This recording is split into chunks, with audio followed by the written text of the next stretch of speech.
Well,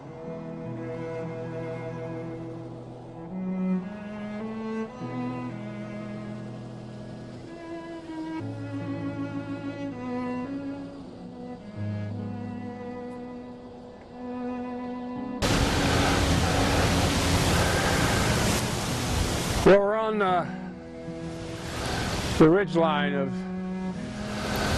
of the Tossin Mountain, and we're looking out over the Middleton Valley, and immediately in the background there you can see a notch come together, and that's the South Mountain over there. And the notch is the spot where the Potomac River cuts through the Blue Ridge and continues on the south side of the Potomac. And right in that notch is Harper's Ferry. And in September of 1862, when McClellan came up to Frederick and found that General Lee was gone, and the scouts came in with the information that the rebel columns had moved off to the west, the first thing that McClellan would be thinking about doing is marching across this valley to Harper's Ferry, cross the Potomac at Harper's Ferry, reinforce the garrison of 10,000 soldiers that was there, and then move out into the Shenandoah Valley, because the scouts were reporting, both from towns, civilians, everyone was reporting that the rebel army was returning to Virginia, that the various columns that had moved out were headed back into Virginia, and Lincoln was prodding McClellan to get after them and to not let them get away. So the logical military action for McClellan to take would be to move the main body, at least, of his army, to move it directly across the valley to Harper's Ferry, and get out on the plain of the Shenandoah Valley heading toward Winchester, so that he could intercept the retreat of the Confederate Army, which would be crossing the Potomac a little further up the river at Shepherdstown and at Williamsport. That's what he would have done, except for the fact that after arriving at Frederick, a piece of paper came up the chain of command from the 12th Corps to his headquarters, and it was handed to him.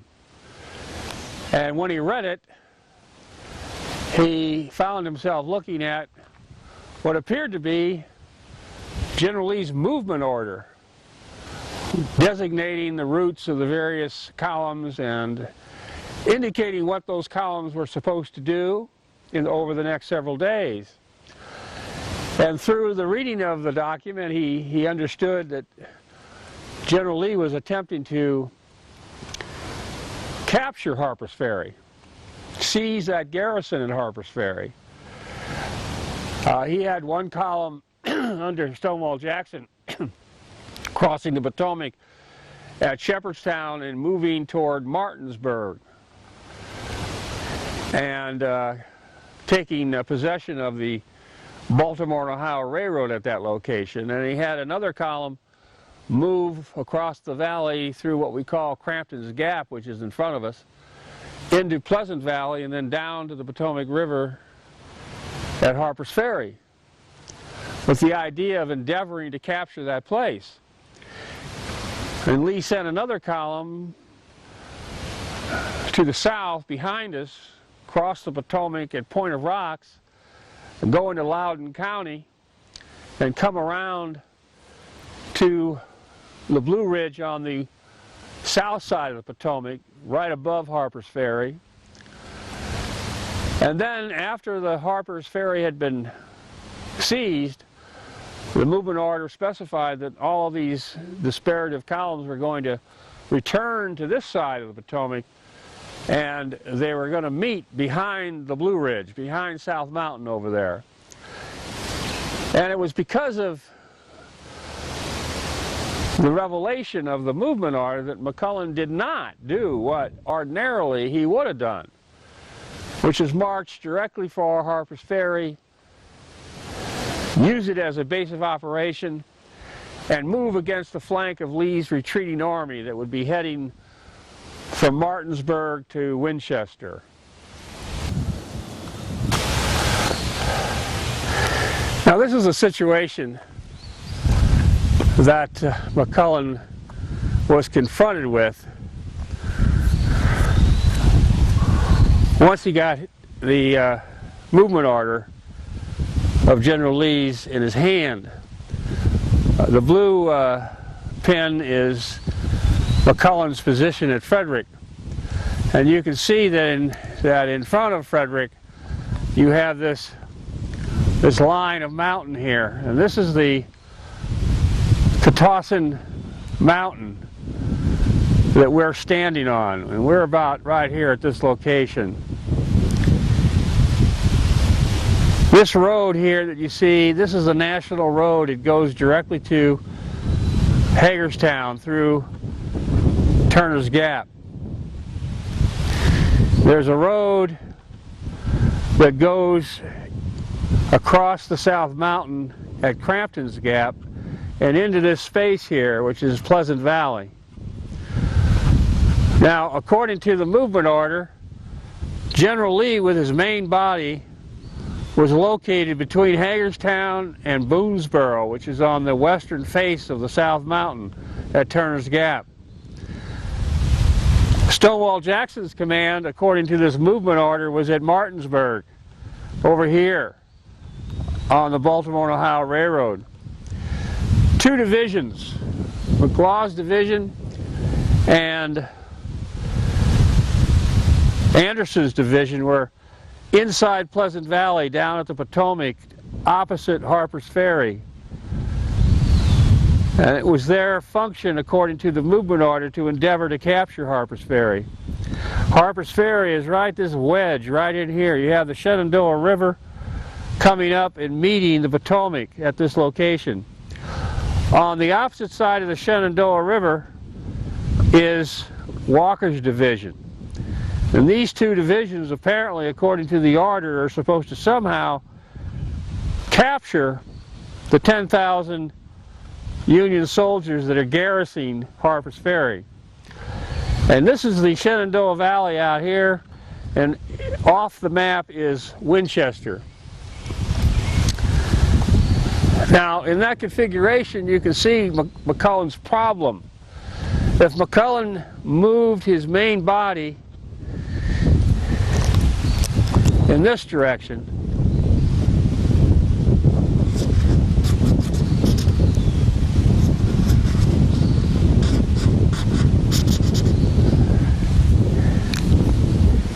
he's exposing his right flank to an attack from this direction. And it's that reality, if you're going to believe the movement order, and the movement order, the credibility of the movement order is confirmed by these reports that are coming from the civilians in the area, who have confirmed that in fact the rebel columns have moved in the general directions that are represented by these pins. So with that in mind, it is a prudent, appropriate military action for McClellan to have taken, to have ignored the idea of going to Harper's Ferry, capturing the place, seizing it, protecting it, and then moving out in this direction so that you can intercept the supposed retreat of the rebel army toward Winchester. That's the idea. That's the value of McClellan marching immediately toward Harper's Ferry. Instead of that, he has to worry about his flank, and so he decides to send his main body, that's 5 of his corps, toward where he feels there's danger, toward Turner's Gap. He sends 2 divisions to Crampton's Gap to protect his left flank. And it's that change of decision, that choice between moving toward Harper's Ferry versus moving toward Turner's Gap that sets up the situation for the Battle of Antietam, because that's what's planned. That is General Lee's plan. That's why this movement order is in McClellan's hands. General Lee has to fight a battle, a general battle. The whole point of this is that he's got to get his soldiers into the Shenandoah Valley so they'll have an opportunity to rest, and he can reorganize his army after this fierce struggle to kick Lincoln's armies out of Virginia over the last 4 months. So he needs peace. He needs quiet for at least 6-7 weeks. And the problem is how to get it. So he's being chased by a bully. He's got to turn around and smash him in the face. He's got to hurt him badly. He's got to make him stop coming after him. That's the key. To do that, he's got to fight a battle. His problem is he's only got about 30,000 men, where McClellan's got about 70. So he can't fight out in the open. He has to find a position where his flanks cannot be turned. That's the critical aspect of this. And he looks at a map, and he sees Sharpsburg.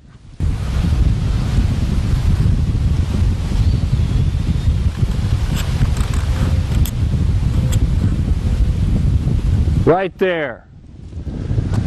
He can put his flanks up against the Potomac. It gives him a 3-mile front that he has to defend. So the idea is that he can't do this. You can obviously see it's impossible. If in fact this 10,000 garrison here at Harper's Ferry is intact, if he takes a defensive position here to fight a battle with McClellan, his only line of retreat is across the Potomac at Shepherdstown. This is his only line of retreat, right here. And this force at Harper's Ferry can block it. There's a line of hills here, and that road passes through a saddle in the hills, and putting artillery on the hills and blocking the entrance into the hills with the 10,000 soldiers is going to make it very difficult for Lee to get his army across the Potomac in the event it's a disaster. McClellan is overwhelming him, and he has to retreat. So he can't fight the battle unless he's able to neutralize Harper's Ferry. And he can't neutralize Harper's Ferry if McClellan does the natural military thing under the circumstances of the case, which is to march directly for Harper's Ferry so that he can get on the flank of the supposed retreat of the rebel army. That's the whole purpose for the existence of this movement order, and it's the reason it ends up in McClellan's hands. Once Harper's Ferry is reduced, captured, rendered useless to McClellan, then the line of retreat is secure and it's prudent. Even though we're taking great risks, there's no doubt about it, there's great risks here, at least that one's gone. He's got a line of retreat, and so he's going to fight his battle if he can capture Harper's Ferry, and that's an issue of time.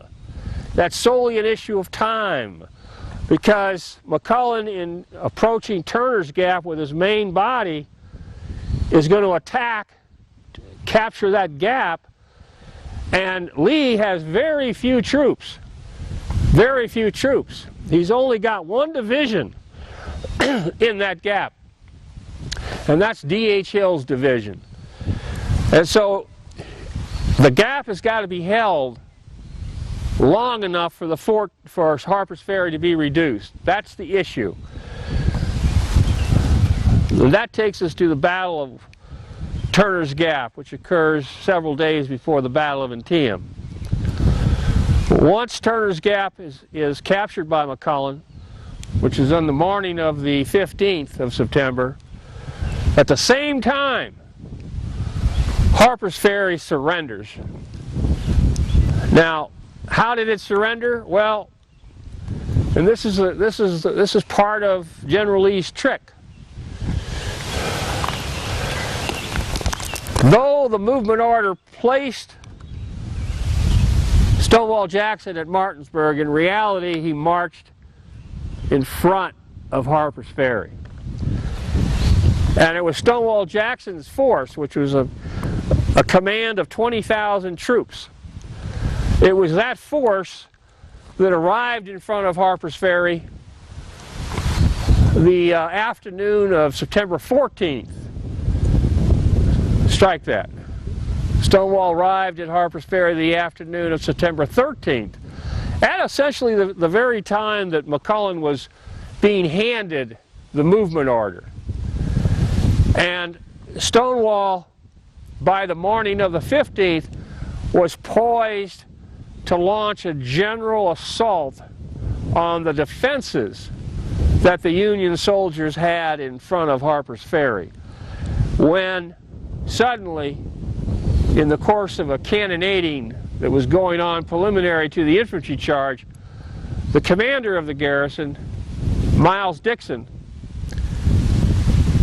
surrendered. And as a result of that surrender, everyone converged on Sharpsburg.